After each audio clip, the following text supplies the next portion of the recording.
My girlfriend cheated with a two-faced man, then faked a pregnancy after I kicked her out. A strange man who believed her attacked me outside my home, but they had no idea about the trap I'd set. We had been together for 2.5 years, and for most of our relationship, everything seemed quite normal. Cindy and I had our couple's arguments like anyone else, but there was always a foundation of trust that made me feel secure. At least that is what I believed until a few months ago. She started to change. First, it was small details that I barely noticed. Messages she received and closed too quickly, calls at strange hours that she silenced before answering, and a distant attitude that I could not explain. I was used to working from home, in my home office, editing videos for the company where I work, so I could notice those changes because we spent a lot of time together. The strange thing was that she never seemed to have a concrete reason for those attitudes, just vague excuses, tiredness, stress, or things like that. At first, I try not to worry too much. We all go through complicated moments, I thought, but my instinct did not fail me. There was something in her gaze, in how she avoided looking me directly in the eyes, and in how she moved around the house with a kind of tension that did not fit her usual character. I did not want to confront her immediately because I feared that, if I did it without proof, she would deny it and everything would probably become more complicated. What Cindy did not know, and what kept me silent for weeks, was that I had discovered Duncan. Duncan was a man of about 30 years old who apparently led a normal and orderly life. He had a wife, children, and a reputation for being religious, one of those who project an impeccable morality to society. What few people knew, and Cindy did not either, was that he had a double life. I discovered it by accident, looking through things she left in plain sight without realizing it, and out of an impulse of curiosity more than paranoia. At first, I did not want to believe it. I looked for more information, and everything matched. He was involved with Cindy, and everything he showed to the world was just a facade. It was strange to see how someone could maintain such a structured life, and, at the same time, be so dishonest with others. When I finally felt sure of what I had discovered, I was furious, but I did not show it. I had been through enough stress at my job, and the idea of confronting Cindy without definitive proof was not what I wanted. My plan, although I did not think about it very consciously, was simply to wait and see what she would do. I knew that Duncan would never leave his family. He was too religious, and, although he had this double life, he was one of those people who only feigned devotion. That meant that Cindy was playing alone, or at least her feelings for him could not be reciprocated in the way she perhaps wanted. The day everything exploded was unexpected. She came home, and, with an expression I could not fully decipher, she told me she needed some time, that she had to think about the relationship, that she was going on a retreat for a few days, and that upon returning she would decide if we wanted to continue together or not. I was paralyzed for a moment. I had been about to confront her, to tell her that I knew everything about Duncan, to end the relationship, but I did not have the opportunity. Her words took me by surprise, and, although I felt a knot in my stomach, I decided to stop myself. I just nodded and put on a sad expression, faking what everyone would expect from me: sadness, disappointment, perhaps a bit of hopelessness. She seemed satisfied with my reaction and left without looking back. 2 days later, the door opened, and there was Cindy. Her face looked defeated, but she was trying to maintain an attitude as if nothing had happened, smiling weakly as she walked towards me. I looked at her, and I could not help an ironic smile tinged with a slight reproach. "I thought it would take you longer to think things over," I said in a calm but firm voice. "I was surprised you came back so quickly." She tried to respond with a casual hello, but her gaze quickly shifted to her things, which I had already gathered into several boxes. As she contemplated the boxes, her eyes began to fill with tears, but she kept trying to maintain a normal appearance, as if everything were part of a routine she could resume. I approached slowly and looked her straight in the eyes. I felt how all the air in the room became charged with tension. "I know everything, Cindy," I said, letting each word land with weight. "About Duncan. I saw the messages. I know everything about you too. Let me guess. He told you he would leave his wife and be with you, and you believed him? You slept together several times, and now he left you, and you come back here as if nothing happened." Her smile vanished instantly. Her lips trembled, and she tried to deny what I had just said, but no convincing words came out. Tears began to run down her cheeks, and her voice broke. "Artur, I She tried to stammer, but she could not form a coherent sentence. No, Cindy. I interrupted her with a calm that contrasted with the storm of emotions I felt. There are no excuses. You cannot deny what you did. She fell to her knees sobbing, begging between tears and sobs that she could not lie. Her voice broke as she implored me to forgive her, not to let her go, that she could fix everything. But at that moment, there was nothing that could save the situation. I took the boxes with her belongings and placed them carefully in front of the door. I did not say another word. There was no need to shout or insult. Every action spoke for itself.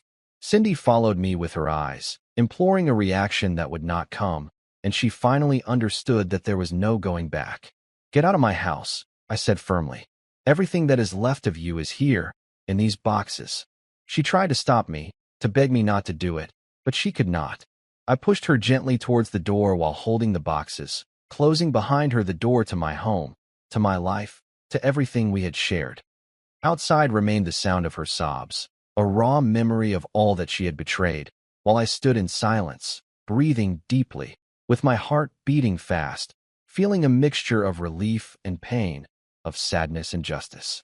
Everything was over, not with screams or violence, but with the truth as the ultimate weapon, making it clear that some lies simply cannot be sustained, and that when betrayal is revealed, there is no room for half measures or second chances. From that day on, my life changed completely. I thought that by kicking Cindy out of my house I could close that chapter and breathe a little more easily, but that was not the case.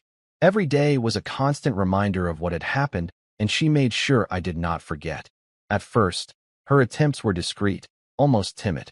She would knock on my door, leave notes under the doormat, or call my phone with a pleading tone. Her voice, once full of confidence, now sounded broken and full of regret. She told me she should never have asked me for time, that she had realized she loved me, and that she was willing to do whatever it took to amend her mistakes. Every word was a mixture of sincerity and manipulation. I could hear her desperation, but also the certainty that she knew I was in control. I would not let her in. Every time she appeared, I stood firm with the door closed, watching as her face contorted with the powerlessness of not being able to recover what she had lost. There were days when I felt annoyed, days when I felt relieved, and days when a mixture of both emotions hit me hard. I knew I had to keep my distance, that giving in would mean opening the door again to betrayal and pain. But Cindy did not stop. As the weeks went by, her desperation grew and her tactics became bolder. She began to approach the neighbors, talking to them as if I were the one to blame for everything that had happened. She told them distorted versions of our relationship, painting me as an insensitive and cruel man, incapable of understanding her feelings. She told them that I had pushed her away unjustly, that I had left her helpless and alone, and, most seriously, she assured them that she was expecting my child, a lie that had no foundation whatsoever. At first, the neighbors seemed confused, worried about the situation. Some came to knock on my door, asking if everything was okay, if I had really left her on the street. I remained firm, explaining the truth calmly and clearly, without raising my voice, without trying to humiliate her publicly. Every word was measured, every gesture was controlled, because I knew that any mistake could be used against me. But the pressure began to build. Every day new rumors arrived. Every day there were glances and comments from neighbors who had previously been indifferent. Some began to look at me with distrust, and others even asked me indirectly if what Cindy was saying could be true. It was then that I realized her strategy was more dangerous than I had imagined. She was not just seeking to reconcile with me. She was seeking to isolate me socially, undermine my reputation, and make the community think I was the villain. The days turned into weeks, and every attempt by Cindy to enter my house became more persistent. She would show up early in the morning, late at night, and even during work hours, ringing the doorbell insistently, leaving messages on my answering machine, or trying to surprise me in my home office. Her red eyes and trembling voice showed regret, but there was also an air of calculated manipulation, as if she were testing how far she could go before I reacted. I remained firm, but the situation became unbearable when the neighbors started to get directly involved. Cindy began to organize informal meetings in front of my house, talking to the neighbors about how I had left her alone and abandoned. Her words were filled with drama, acted tears, and a story that had nothing to do with reality. The supposed pregnancy, the injustice of my attitude, the loneliness in which she claimed to have been left. Some neighbors began to look at me with suspicion. Others directly confronted me, asking why I had acted that way. I remember one particular day that was the breaking point. It was an ordinary morning. I was in my office, working on an important editing project, when I heard shouts and voices outside my window. I looked and saw Cindy surrounded by 3 neighbors, talking to them with tears in her eyes and a pleading voice. I tried to stay calm, but I could not help feeling a blow of frustration. I went out into the hallway and shouted from my door, "Cindy, stop." She turned slowly, feigning surprise and fear, while the neighbors looked at her, confused. "Arthur," she began with a trembling voice, "you cannot leave me like this. I am expecting a child." I felt my heart tighten and, at the same time, fill with indignation. The lie was so blatant that I found it hard to believe she had the audacity to say it in public. I took a deep breath, trying to remain calm in front of the neighbors. "Cindy, stop lying," I said firmly. "There is no child, and everything you are saying is false. Every word you say is distorted and not true." The neighbors exchanged confused glances, and some began to doubt her version. But she did not stop. She continued to cry and exaggerate every gesture, seeking sympathy, seeking for someone to confront me. "He left me helpless," she shouted. "I do not know what I would do without help. It is all his fault." It was then that I realized I could not let this continue. I could not allow the community, my surroundings, my own life to be affected by her lies. So I took a deep breath, holding back my anger and pain, and made a decision that would change the dynamic immediately. "Cindy," I said with a firm voice, looking at the neighbors as well, "everything she says is false. There is no child, and the reason she left is because she betrayed our relationship. Now, please, leave and stop involving other people in your lies."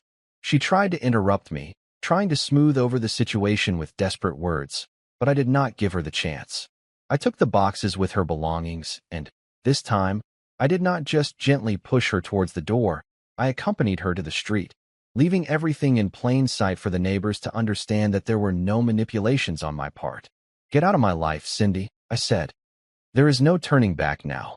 Cindy's sobs echoed down the street, but there was no compassion in my voice. All I did was place the boxes in front of her door, take a step back, and close the door behind her, leaving a heavy silence that contrasted with the confusion of the neighbors. Some watched from their windows. Others murmured among themselves, and I simply breathed, trying to regain my composure and letting the truth stand above her lies. During the following days, Cindy continued to appear, insisting, but she no longer sought reconciliation directly. She became more strategic, trying to talk to the neighbors, trying to generate more sympathy through tears and half-truths. However, I was already prepared for this. Every encounter, every comment, every gesture of hers was met with calm, without impulsive reactions, because I knew that patience and firmness were my best allies. I felt as if I were walking on a tightrope. On one hand, the feeling of injustice and betrayal. On the other, the need to maintain stability, my reputation, and my emotional tranquility. Each day became a small challenge, an exercise in emotional control and resistance to the manipulation of someone who had shown she could lie without remorse. What surprised me the most was how Cindy could transform any situation to her apparent advantage, how she could make even neighbors who had known and trusted me before doubt the version of the story. It was exhausting, frustrating, but it also gave me an unexpected clarity about the strength one can have when one stands firm and does not give in to lies or emotional manipulation. Several weeks passed like this. Every day was a reminder of how difficult it can be to close a chapter of your life when the other person does not understand the meaning of truth. Cindy had learned too late that lies can push someone away, and I, though hurt, had learned that firmness and patience were more powerful weapons than any impulsive confrontation. The most painful thing was to see how the lie materialized on the walls of my own house. One morning, upon opening the door, I found the word "coward" painted with black spray paint on one of the side walls. At first I thought it might be some isolated act of vandalism, maybe bored teenagers, but the next day another phrase appeared, "not a man," and then more, all directed at me, all with the clear intention of humiliating me publicly. I cleaned the walls each time, spending time and money on paint to cover the insults. But the message was repeated over and over again, like a cruel reminder that I could no longer even trust the neighborhood I had considered quiet. There were nights when I heard laughter outside, hurried footsteps, the sound of a spray can being shaken, and I knew that at dawn I would find another taunt written on my house. I tried to ignore it, to stay calm, to continue with my work from home as if nothing was happening. But the tension was unbearable. Every time I went out to buy groceries or take out the trash, I felt gazes fixed on my back, comments murmured behind my back, and the constant weight of the lie that Cindy had sown. The lowest point came one day when everything boiled over. It was an afternoon like any other. I had finished work and decided to go for a walk to clear my mind. I had barely closed the door behind me when I heard a loud voice call my name. It was Gary, the typical neighbor who called himself the protector of women. Tall, burly, always with an air of superiority, as if he were the moral guardian of the neighborhood. I had seen him several times talking to Cindy on the street, listening to her attentively, believing every word she said. "You," he shouted, pointing his finger at me. "So here is the coward everyone is talking about." I tried to stay calm, but I could not help feeling my stomach clench. "Gary, I do not know what Cindy may have told you, but it is not true. Shut up," he interrupted, approaching with firm steps. "How dare you leave her alone, throw her out on the street? And on top of that, knowing she is expecting a child."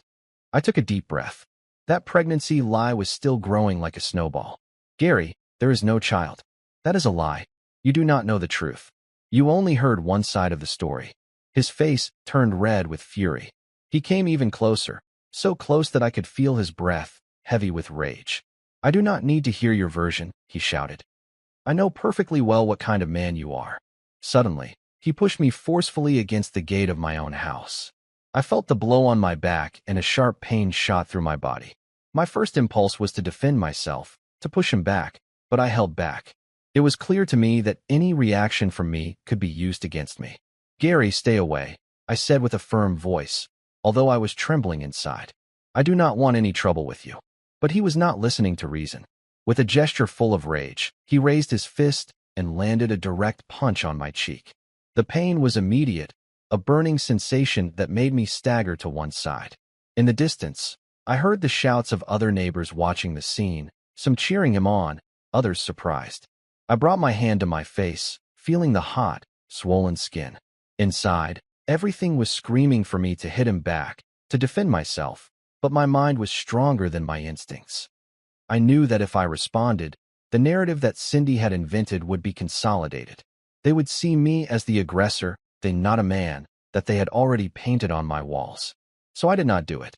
I stood still, breathing deeply, with my dignity intact, even though my body ached. "Are you done?" I said to him calmly, although my voice trembled. Gary stepped back, surprised that I had not reacted. Maybe he expected a fight, something to confirm what he wanted to believe about me, but I did not give him that satisfaction.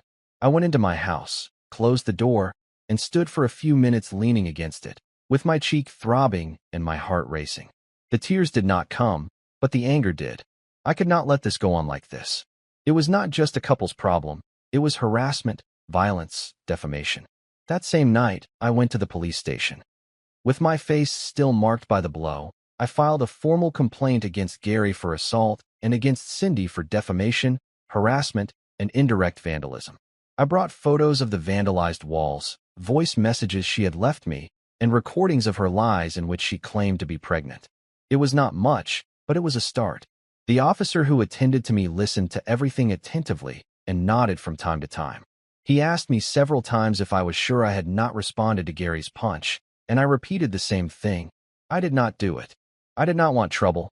I just wanted the truth to come out. Weeks of paperwork, statements, and visits to the public prosecutor's office followed. It was not easy. Cindy tried to play the victim even more, crying in front of the authorities and painting me as a monster who had abandoned her. Gary, for his part, tried to justify his aggression by saying he did it in defense of a helpless woman. But the lack of evidence in his favor, coupled with the records of my previous complaints, began to tip the scales. Finally, the lawsuit proceeded. Cindy was formally notified and, For the first time in all this time, I saw a flicker of fear in her eyes. They were no longer tears of manipulation. They were tears of someone who was beginning to realize that the consequences had arrived. Gary also faced charges for assault, and, although he tried to pass himself off as a hero, the law did not see it that way. What for him was an act of justice was nothing more than an unjustified physical attack. It was a long process, full of paperwork and hearings, but each step was a reminder that I had done the right thing by not hitting back. Every document, every statement, gave me a little more strength to keep going. I am not going to lie, the road was hard. The stigma in the neighborhood did not disappear immediately. The stares still weighed on me, and the words "coward" and "not a man" still echoed in my head every time I went out on the street. But now I had something more important, the certainty that the truth was on my side, and that, no matter how much Cindy tried to manipulate everyone, justice carried more weight than any rumor. That was, perhaps, the hardest lesson of all, learning to restrain myself, not to react with my fists, but with my head. Because I understood that dignity is not defended by hitting harder, but by resisting and proving the truth, even when it seems like everything is against you. And so, with the lawsuit in progress, with the neighbors slowly realizing the truth, I began to recover some of what I had lost: my peace, my voice, my life. Several months have passed now since all this occurred.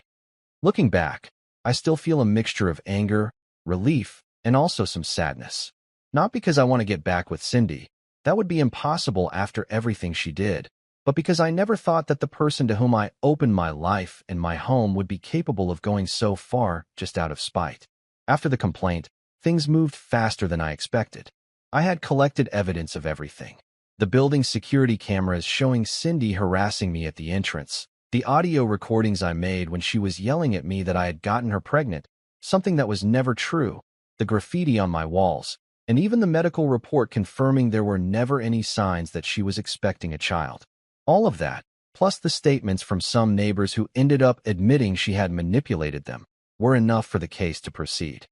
When the trial came, Cindy tried to present herself as the perfect victim, crying, saying that I had abandoned her overnight, that I did not give her support in a supposed pregnancy, that she was suffering emotionally because of me. It was grotesque to hear her invent so many things in front of everyone, looking me in the eye as if she still believed she could convince me. But the most shocking thing was when my lawyer showed the messages between her and Duncan, the proof of her infidelity, and the fact that, during that time to think, what she was really trying to do was confirm if Duncan was going to leave his wife. That was the first crack in her facade. The judge looked at her with a seriousness that made me feel that the truth was finally coming to light. Gary, for his part, did not have better luck. He had been presented as a concerned neighbor, but the security recordings clearly showed him hitting me in the street without me reacting.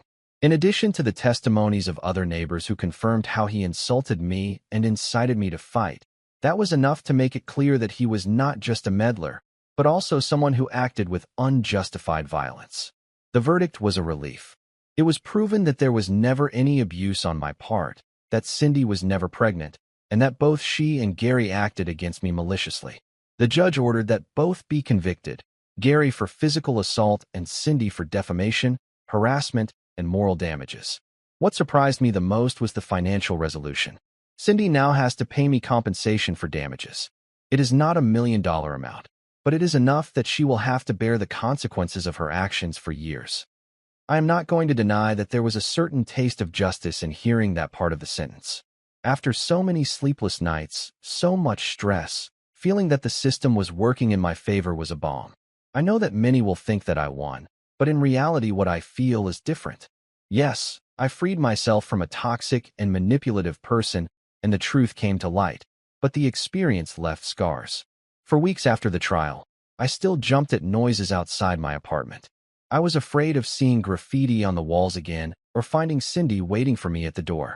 That paranoia gradually faded, but it made me aware of how fragile tranquility can be when someone decides to destroy it with lies. Today I feel good, better than I thought I would be. I have regained the calm in my home. I have refocused on my work and, above all, on myself.